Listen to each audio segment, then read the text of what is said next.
Guys, as always, raise your hand and get a mic to you. Any takers? We got to figure out how we start games. It's getting ridiculous. It's 5 halves in a row where we just start the game and we're getting smashed.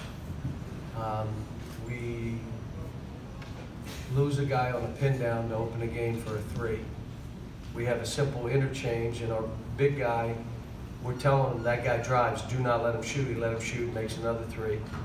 They had 14 points in the first half in transition, and we weren't getting any. They were running back. They weren't really trying to offensive rebound. They shot it and ran back to make sure we didn't get baskets, and guess what? We didn't. They played zone for 40 minutes, and it's really difficult, folks, when you have young guys that are still learning to feel when to look to the post, when to, we were thrown around the perimeter, and I was trying everything to just get something to work. Emmanuel made shots. I thought Ashton really defended again and did some stuff. We still got to figure out offensively some things we've got to get him to do. And then Reed and PJ had 20 rebounds between them. So, but it's a good win. I mean, today, Alabama lost at home. Florida lost at home. Mississippi State lost at home. Someone else lost at home. Arkansas lost at home. We did lose at home. I mean, it looked ugly early, but we didn't. So now we move on to Georgia. Sorry if I heard Curtis. As you mentioned, PJ and Reed, I think only combined for 8 points, but you said they're 20 rebounds. Were they doing things since they weren't making? We weren't looking to them. I couldn't get the guards. Look, when you're playing against the zone and the ball moves, the first look you have is to the post, and if he's open, you throw it. We were looking back at the guard that threw us the ball. That's one. Second thing, if you're playing against a zone with all you basketball bennies in this room, if you put the ball above your head, what will the zone do? Uh-oh. Just backs away, because you can't, unless you shoot a two-handed shot that way. So the minute you go like this, they back. And I kept telling the guys in every huddle, break those guys. You have to break it down and make them think you're driving or shooting, or they're going to back away, which is why PJ and those guys didn't get the ball. The other guy, again, made a big difference in the game was Nick. Big difference in the game. Blocking shots. You know, I mean, again, if he's that guy and he keeps playing that way, we're going to be all right. We need him to play a little bit more than he played, probably another 5, 7, 8 minutes. But he played good again today. Kyle in the back. Cal, first of all, how's Ashton's back? And second of all, you talk about other guys in the past trading 3s for 2s and things like that, and you can't make up for it on the other end. When all the steals he gets, does he sort of negate that at times with? He's a better shooter. Turnovers. He's a better shooter than people think he is. But and I'm telling him in huddle, shoot it, man. I'm giving you the green light. Let it go. But he's just so used to running downhill. You see him at the foul line. If you can go make 10 out of 11 from the foul line, you can shoot.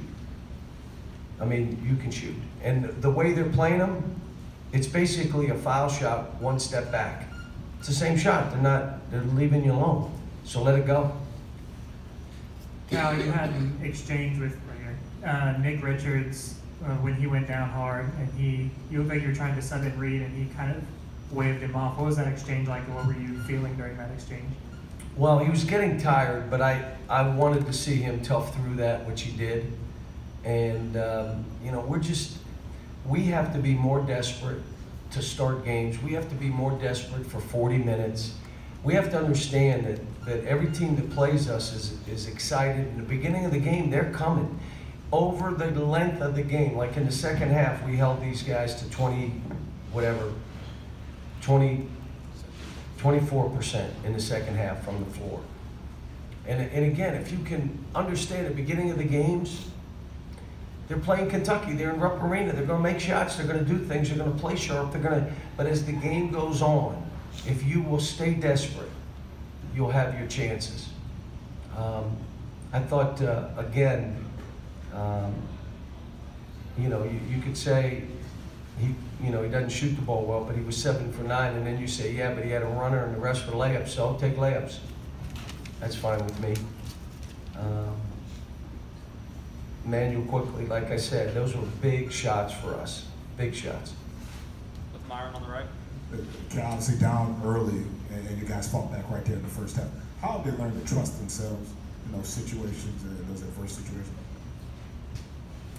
Well, you know, I want them, just like the Alabama game, to understand we were down 9, and I kept saying, play to win.